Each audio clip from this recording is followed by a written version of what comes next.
Moment generating function, ये हमारा next topic है स्टैटिस्टिक में, 4th सेमेस्टर की मैथमेटिक्स में। इसमें एक क्वेश्चन शॉर्ट में आ जाता है कंटिन्यूअस वेरिएबल के लिए, डिस्क्रीट के लिए भी। इसमें दो टाइप के वेरिएबल हमने आपको स्टार्टिंग बताए थे, एक कंटिन्यूअस डेटा होता है और दूसरा आपका डिस्क्रीट डेटा होता है। डिस्क्रीट मतलब टूटा हुआ, ब्रेक किया हुआ। कंटिन्यूअस में जो मोमेंट जनरेटिंग फंक्शन होता है, एक MXT यूज़ करते हैं उसमें, वो होता है आपका कंटिन्यूअस मतलब कि इंटीग्रल। क्यों? इंटीग्रल से कोई चीज़ आपकी कंटिन्यूअस फ्लो करती है, ठीक है। तो इसका जो फॉर्मूला होता है वो e⁻tx, और जिस भी फंक्शन का हमने लिया है उसमें e⁻tx से मल्टीप्लाई कर देते हैं। This is the formula expression, और इंटीग्रेट कर देते हैं। तो ये हमारा MXT आता है, मोमेंट जनरेटिंग फंक्शन, ठीक। और डिस्क्रीट में यही चीज़ क्या हो जाती है, डिस्क्रीट में समेशन आ जाता है, क्योंकि टुकड़े में है, अगर ब्रेक है तो उनको हम जोड़ेंगे, और अगर कंटिन्यूअस है तो इंटीग्रल करेंगे, ठीक। इसमें समेशन e⁻tx, और इसमें प्रोबेबिलिटी डेंसिटी फंक्शन यूज़ करते हैं, मतलब कि xi बोल सकते हैं, p ऑफ xi एक तरह से, ठीक है। इसमें प्रोबेबिलिटी यूज़ करते हैं, ठीक। तो अब देखिए इसका फॉर्मूला क्या हो जाएगा, अगर आप ध्यान दीजिए तो e⁻tx मतलब कि e⁻x का जो फंक्शन होता है 1 + tx + t² x² / 2 and so on fx dx, okay. Now a to b fx dx plus x में हो रहा है t कांस्टेंट बाहर निकलेगा, a to b x fx dx plus t² / 2 बाहर निकाल दीजिए, और अंदर क्या हो जाएगा x² fx dx and so on, ठीक है। नाउ अब जरा सा दिमाग लगाइए कि ये अगर कोई फंक्शन, एक हमें अब इसको कोरिलेट कर रहे हैं किससे, हमने आपको पढ़ाया था what is VR is moment about origin, ठीक है। बताया था मैंने मोमेंट अबाउट ओरिजिन। इसका फॉर्मूला क्या था भाई, मोमेंट अबाउट ओरिजिन का सिग्मा, इसमें लेते क्या थे xi⁻r अपॉन n करके, ठीक है। x - x1 power r VR, rth movement, under root लेते थे। ये ओरिजिन के अबाउट हमारा मूवमेंट था, इसी का यूज करेंगे क्योंकि हमें मूवमेंट को जनरेट करना है। मूवमेंट जनरेटिंग मतलब कि जिस ऐसा फॉर्मूला बनाना है जिससे खुद ब खुद मूवमेंट जनरेट हो जाए, और हमको पता है हम इससे पहले रिलेशंस निकाल चुके हैं। अगर आपने VR निकाल लिया तो you are capable enough to find out μr, yes और नो।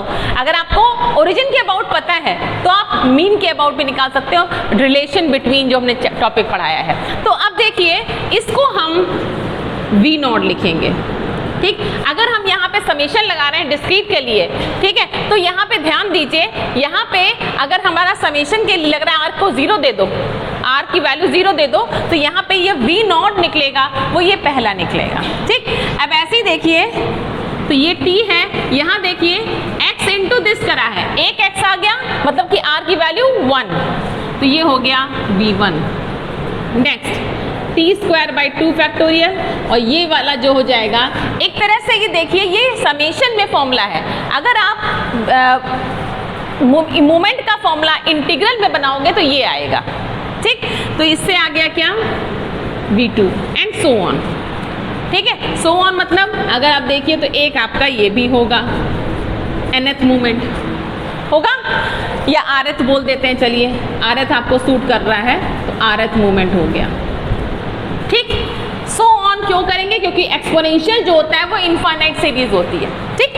अब देखिए अगर ये MXT है और अगर आपको V0 चाहिए, सोचो क्या करोगे आप। अगर आपको V0 चाहिए, V1 चाहिए, अगर V0 चाहिए तो t को क्या रख दो 0, t को क्या रख दें 0। लेकिन ऐसे 0 रखने में आपको क्या करना पड़ेगा, कंडीशन पुट करनी पड़ेगी।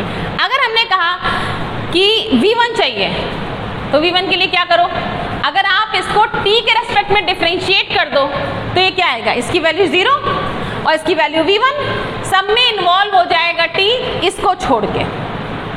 भाई इसको अगर सिंपली अगर t को 0 रख दो, कुछ भी ना रखे, कुछ भी ना किए, तो देखो इसकी वैल्यू क्या आएगी V0 आ जाएगी।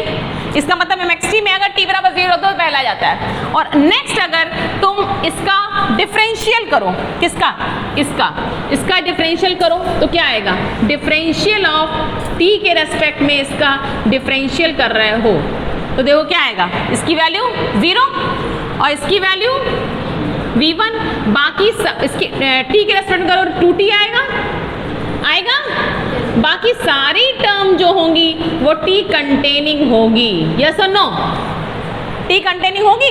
अब अगर इसमें t बराबर 0 रखोगे तो ये सब कहाँ चली जाएंगी, 0, तो बचेगा क्या, v1। गॉट इट, मेरी बात समझ में आ रही है? इसका मतलब अगर v1 निकालना है तो t के रेस्पेक्ट में एक बार डिफरेंशियल करो और t को 0 रख दो। अब सोचो कि अगर तुम्हें v2 निकालना है तो क्या करना पड़ेगा, 2 बार डिफरेंशियल करोगे, एक बार करोगे 2t आएगा, 2 कैंसिल, फिर t का करोगे t हट गया है, v2 आ जाएगा। इसका मतलब कुछ फॉर्मूला बन रहा है, क्या बन रहा है कि अगर r बार डिफरेंशियल कर दो r t के रेस्पेक्ट में, किसका, मोमेंट जनरेटिंग फंक्शन का, और t बराबर 0 रख दो तो Vr आ जाता है, यस और नो। तो ये फॉर्मूला बन गया मोमेंट जनरेटिंग फंक्शन, मतलब कि मोमेंट जनरेट हो सकते हैं mxt से, मोमेंट जनरेटिंग फंक्शन से डिफरेंशिएट कर दें अगर t के रेस्पेक्ट में। ओके, तो इसी तरह से करेंगे डिस्क्रीट का। ओके, देखिए क्वेश्चन कैसे आते हैं, find the mgf means moment generating function of this function, इसका फंक्शन का मोमेंट जनरेटिंग फंक्शन आपको निकालना है। और आगे फर्दर क्या दिया है, ये फंक्शन दिया हुआ है और ये कुछ कंडीशन दे रखी है, और निकालना क्या है आगे, हेंस मीन और एसडी। अब ये मत करिएगा कि मीन एसडी कैसे भी निकाल लीजिए, हेंस का मतलब होता है जब आप ये काम कर ले तब ये करिएगा, ठीक। अब आपको मोमेंट जनरेटिंग फंक्शन चाहिए तो mxt इज इक्वल्स टू क्या होता है, यहाँ पे देखिए कंटिन्यूअस डेटा है क्योंकि 0 से लेके इनफाइनाइट तक है ना, तो इंटीग्रल लगेगा 0 से इन्फिनिटिव fx e की पावर dx होगा ना, 0 टू इन्फिनिटिव फंक्शन क्या है, 1/c बाहर आ सकता है e की पावर। ओके, अब इस इंटीग्रल को सॉल्व कर लीजिए, लिमिट इन्फिनिटिव है इसलिए ध्यान दीजिएगा, माइनस में बनाइए जल्दी निकल आएगा, मतलब कि e की पावर माइनस का x कॉमन लीजिए, जुड़ जाएंगी ना दोनों, और कितनी हो जाएगी आपकी माइनस की t, x के रेस्पेक्ट में कर रहे हैं ना इसलिए x को बाहर कर दिया हमने। ओके, इसका इंटीग्रल सॉल्व कीजिए, इसके इंटीग्रल को, मतलब कि 0 से इन्फिनिटिव e की पावर माइनस x, और ये हो जाएगा 1 माइनस ct अपॉन c। अब इसका फटाक से इंटीग्रल कर दिए, लिमिट लगा दीजिए, ठीक। सॉल्व करिएगा इसको तो देखिएगा ये आ रहा होगा, सॉल्व करके देखिए। ओके, तो हमने इंटीग्रल करके इसकी वैल्यू आपसे कही थी, निकालिएगा, नहीं निकल पा रहा है किसी का तो चेक कर सकता है, हमने इंटीग्रल अलग से निकाल के दिखाया है, इसका इंटीग्रल कैसे होगा। ओके, तो समझिए ये कैसे आया, आ गया। ओके, नाउ ये देखिए ये बाइनोमियल एक्सपेंशन है, ठीक, इसको कैसे लिखेंगे, 1 plus ct square and c cube t cube and so on, यही तो होगा इसका binomial expansion. Okay, this is mxt। Now अब हमें आगे क्या करना है, हमको निकालना क्या है, हमको निकालना है मीन और एसडी, सिर्फ हमें मोमेंट जनरेटिंग फंक्शन, एक क्वेश्चन खत्म हो गया यहाँ तक, फिनिश। अब आगे क्या निकालना है, हमको फॉर्मूला क्या पता है कि अगर mxt का डिफरेंशियल करते हैं, एक बार करेंगे और t बराबर, क्योंकि r बार करते हैं और t बराबर 0 रखते हैं तो rf मूवमेंट आता है ना। तो अगर हमें मीन चाहिए तो मीन हमको पता है v1 होता है, तो हमें v1 निकालना है। v1 मतलब क्या हो गया, एक बार डिफरेंशियल कर दो। तो अगर तुम इसको एक बार डिफरेंशियल करो, किसको, इस टर्म को, तो एक बार जब डिफरेंशियल t के रेस्पेक्ट में करोगे तो क्या आएगा, इसका 0, ct में सिर्फ c निकल के आएगा, बाकी सब में 2c square t plus so on, ये सारे टर्म कंटेनिंग t होंगे, यस और नो, होंगे ना। अब इसमें t को 0 पुट कर दो, तो जब 0 पुट करोगे यू विल गेट c, तो मीन आ गया c, ठीक। अब आप पॉज करके स्टैंडर्ड डेविएशन निकालिए। ओके, अब V1 निकल चुका है आपका, आपको फोकस करना है इसके स्टैंडर्ड डेविएशन पे। तो आपको एक क्लिक करना चाहिए, जब हमने मोमेंट्स पढ़ाया था एक रिलेशन था कि μ2 = V2 - x बार स्क्वायर। ठीक, अब इससे तुम्हें V2 चाहिए। अब V2 कहाँ से मिलेगा कि अगर 2 बार डिफरेंशियल करो किसका, मोमेंट जनरेटिंग फंक्शन का, और t को 0 पुट कर दो। पहले t को 0 नहीं, पहले 2 बार डिफरेंशियल करो। 2 बार डिफरेंशियल इसका करोगे, एक बार करा, 1 टाइम करा तो आपका ये एक्सप्रेशन आ रहा था। दोबारा करोगे c का 0 आएगा और यहाँ पे क्या आएगा 2c² आएगा प्लस।